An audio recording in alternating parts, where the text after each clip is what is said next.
Diseño de un sistema de baño de vapor de acetona para piezas impresas en 3D. Tabla de contenidos. Introducción. Uno de los termoplásticos más utilizados en la impresión 3D de fabricación con filamento fundido es el ABS. Una de sus principales características es su solubilidad en acetona.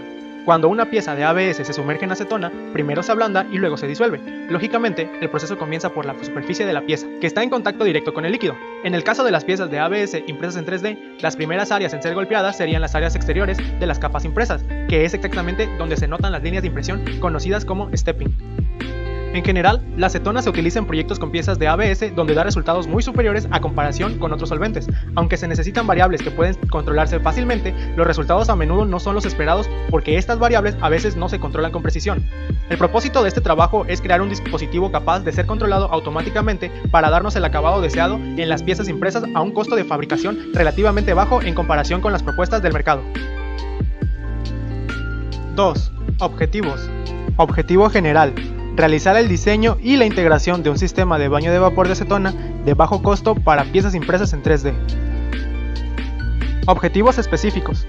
Analizar la situación actual y las características para establecer la viabilidad de diseñar y construir un baño de vapor de acetona de bajo costo. Seleccionar e integrar los materiales necesarios para construir el prototipo del baño de vapor de acetona. Realizar las pruebas y los ajustes necesarios para obtener los resultados esperados en las piezas impresas en 3D. 3. Descripción del método. En la red existen miles de páginas o blogs especializados en impresión 3D, debido a que se formó una comunidad muy grande. Dentro de esta comunidad, los integrantes comparten sus experiencias en cuanto a impresión, acabados o soporte técnico para varios modelos de impresoras.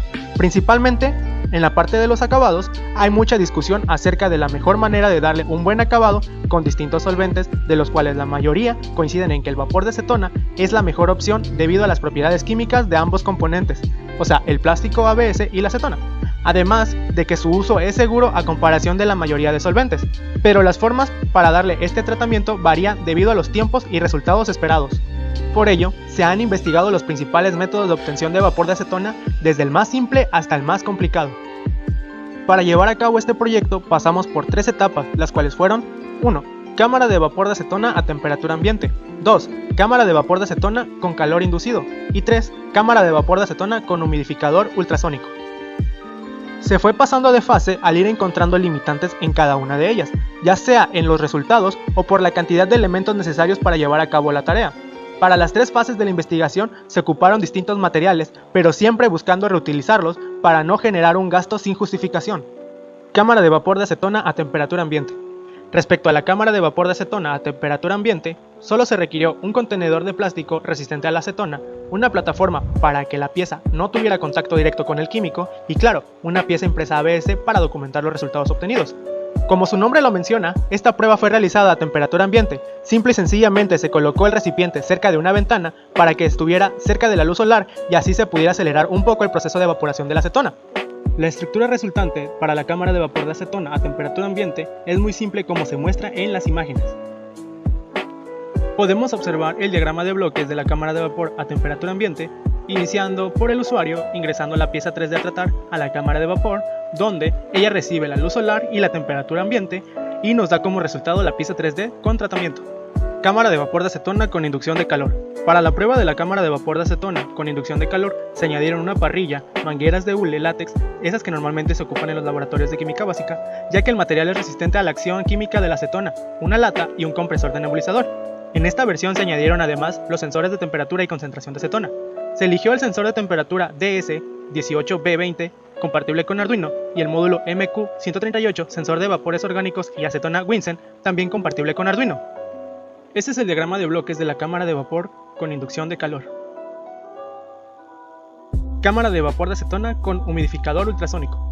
En la última versión, la cámara de vapor de acetona con humidificador ultrasónico, se eliminan las mangueras, el compresor, la lata y la parrilla. Se cambia el recipiente tanto para la cámara de vapor como para el depósito de acetona. También se agrega un pequeño ventilador de computadora y, como el nombre lo menciona, el humidificador ultrasónico. Se mejora la programación de los sensores y se agrega la automatización del encendido y apagado del humidificador ultrasónico, así como la regulación de la velocidad del ventilador. El arreglo de este diseño fue pensado para ser lo más compacto posible y que se requirieran menos pasos para transportar el vapor de la acetona. Se recubrió el cable del humidificador con silicón porque la acetona disolvía el recubrimiento del cable. También las uniones entre componentes se sellaron con silicón. Como se puede apreciar en la figura anterior, en la parte de abajo el contenedor de acetona tiene integrado el humidificador para que éste produzca el vapor de acetona. Luego, el ventilador transporta este vapor a la cámara a través de unos agujeros que se perforaron en la parte inferior de la misma. Para esta fase, el trabajo de programación fue más complejo, ya que se requería automatizar los componentes, humidificador y ventilador, además de obtener la lectura de los sensores. Para ello se ocuparon plataformas de programación como Arduino y LabVIEW. Una vez que se concluyó la programación, prosiguió la parte electrónica. Para ello, se adaptó una fuente de alimentación a un circuito en la placa de baquelita, iniciando por una bornera de 2 pines, seguido de 2 módulos elevadores de voltaje, cada uno ajustado a un voltaje diferente, ya que el ventilador trabaja a 12 volts y el humidificador a 24 volts. Cada módulo está conectado a un transistor para poder controlar el encendido y el apagado del ventilador y el humidificador. Continuando el circuito, se soldaron unas resistencias a los pines de los jumpers y a las terminales de los sensores que irán conectados a la placa de Arduino Uno, donde se llevará la recepción y transmisión de datos. Se verificó que todos los componentes funcionaran y respondieran a los cambios en sus estados, que desde el programa generado por LabVIEW se habían configurado, ya sea el encendido o apagado, así como la velocidad de rotación y la lectura de datos por parte de los que después de un determinado tiempo, tanto el humidificador como el ventilador pararan sus funciones, y así la pieza no fuese expuesta a más vapor de acetona después del tiempo establecido. Al final se agregaron 4 soportes para evitar que la cámara de vapor fuese a caer.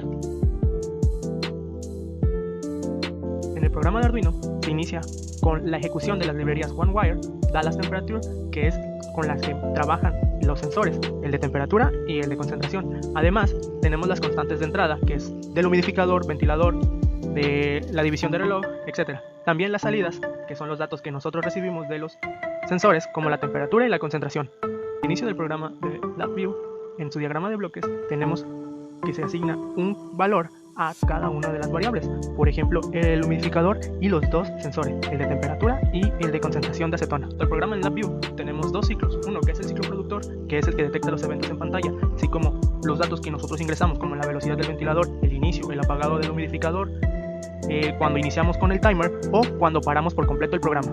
Después tenemos el ciclo consumidor de emisor de datos al Arduino. Este ciclo lo que hace es recibir los datos y los transmite al Arduino. El Arduino lo que hace es servir como un puente entre los datos que nosotros ingresamos y los datos que los sensores recaban. Así, los datos que nosotros ingresamos van hacia el humidificador y el ventilador, y los datos que los sensores recaban van hacia la pantalla donde nosotros podemos monitorearlo. Por último, en la parte de abajo se encuentra la programación del sensor MQ138 para concentraciones de acetona y el sensor de temperatura. A continuación podemos ver el diagrama de bloques de cómo funciona la cámara de vapor con humidificador ultrasónico. 4. Resultados. En este trabajo se buscó la forma más práctica y a su vez la más económica de automatizar un proceso de tratamiento químico. Los 3 procesos dan resultados, pero cada uno tiene sus limitantes. Por ejemplo, el sistema de temperatura ambiente requiere de un gran tiempo de exposición al vapor de acetona, además de que depende totalmente de factores que no están en control del usuario. El sistema con inducción de calor lleva componentes grandes y costosos como el compresor de nebulizador y la parrilla eléctrica, que a su vez pueden ser un peligro debido a las características del recipiente. En cuanto al sistema con humidificador ultrasónico, a pesar de ser un poco más complejo por los componentes electrónicos y su programación, es la opción que mejor se ajusta al objetivo del proyecto. 5. Conclusiones. Los resultados demuestran que el sistema de baño de vapor con humidificador ultrasónico es el sistema al que se le puede considerar automático, debido a que podemos encender, apagar y regular los tiempos y la velocidad del ventilador y tener las lecturas de los componentes y sensores desde la interfaz del programa. También se encontró la solución a uno de los problemas que fueron planteados al inicio de los diseños, el poder recuperar el solvente. Esto se comprueba al ver que cierta fracción de acetona que se transforma en vapor por la acción del humidificador regresa al contenedor en forma de gotas de acetona.